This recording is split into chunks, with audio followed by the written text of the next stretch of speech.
এটা হলো বিনা অ্যাক্টিভেটরে বানানো হোমমেড স্লাইম, যেটা আজকে আমি তোমাদেরকে বানানো শেখাবো। তো চলো আর বেশি দেরি না করে ভিডিওটা শুরু করা যাক। তো এটা বানানোর জন্য প্রথমে একটা বাটি নিয়ে নিয়েছি, আর নিয়ে নিয়েছি 3টে সানসিল্কের শ্যাম্পু। এই সানসিল্কের শ্যাম্পু 3টেকেই একদম পুরো চেপে দুমড়ে মুচড়িয়ে ভালো করে এর ভেতর থেকে শ্যাম্পুগুলোকে ঢেলে নিচ্ছি। তবে আমি যেমন শ্যাম্পুগুলোকে দুমড়িয়ে মুচড়িয়ে ঢেলে নিচ্ছি, তোমরা চাইলে আমার সাবস্ক্রাইব বাটনটাকেও চিপে দুমড়িয়ে মুচড়িয়ে দিতে পারো। বিশ্বাস হচ্ছে না? একবার চিপে তো দেখো। এবারে আমার 3টেই শ্যাম্পু ঢালা হয়ে গেছে, আর নিয়ে নিয়েছি ফেভিগাম আটা। আর এবার এই আটাটার অর্ধেকটা পরিমাণ আমরা এই শ্যাম্পুর ওপর ঢেলে দিচ্ছি। এর অর্ধেকটাই কিন্তু নিতে হবে। নেওয়ার পর এবার একটা আইসক্রিম স্টিক দিয়ে এটাকে ভালোভাবে আমি মিশিয়ে দিচ্ছি। এটাকে ততক্ষণ পর্যন্ত মেশাতে হবে যতক্ষণ না এটা একসঙ্গে ভালোভাবে মিশে যাচ্ছে।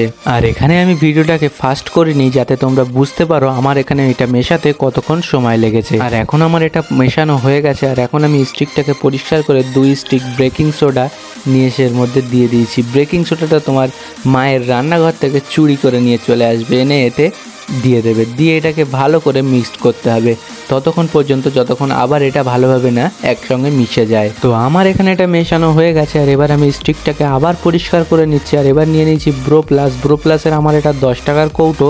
তোমরা 5 টাকার পাতা পেলে এটা পুরোটা দিয়ে দেবে। আমি এখানে 10 টাকার কৌটো বলে অর্ধেকটা দিচ্ছি। এর মধ্যে অর্ধেকটা দেওয়ার পর এটাকে আবার ভালোভাবে মিক্সড করতে হবে ততক্ষণ পর্যন্ত যতক্ষণ না ব্রো প্লাসটা এর মধ্যে পুরো ভালোভাবে মিশে যাচ্ছে। আর আমি এটা যতক্ষণে মিক্সড করছি ততক্ষণে তোমরা তাড়াতাড়ি এই ভিডিওটাতে গিয়ে একটা লাইক করে দাও, যাতে করে আমি তোমাদের জন্য পরবর্তী ভিডিওটা তাড়াতাড়ি নিয়ে আসতে পারি। আর তোমাদের যদি স্পেশালি কিছু দেখার থাকে তাহলে সেটা অবশ্যই কমেন্টে লিখে জানিও, আমি সেটার ওপরই পরবর্তী ভিডিওটা নিয়ে আসব। এটাকে আমি এবার কন্টিনিউয়াসলি মিক্সড করছি। আর এখন আমি একটু ভিডিওটাকে ফাস্ট করে দিয়েছি, তোমরা দেখতেই পাচ্ছ।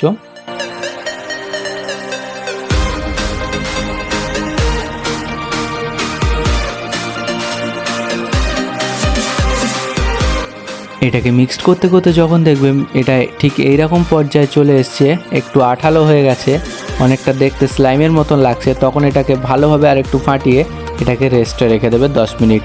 তো আমি এখানে রেস্টের ভিডিওটাও অ্যাড করে দিচ্ছি কিন্তু ফাস্টলি। এবার এটা আমার কমপ্লিট হয়ে গেছে, আমি এটাকে হাতে তুলে তোমাদেরকে দেখিয়ে দিচ্ছি। এটাকে এখন আমি হাতে তুলে নিয়েছি, আর চলো টেস্ট করে আসি। এটা হাতে নেওয়ার পর প্রথমে তোমার মনে হতে পারে যে এটা হাতের সঙ্গে লেগে যাচ্ছে, কিন্তু পরে দেখবে এটা আস্তে আস্তে যখনই তোমরা খেলা করতে থাকবে একটানা, এটা আস্তে আস্তে একদম পুরো পারফেক্ট হয়ে যাবে।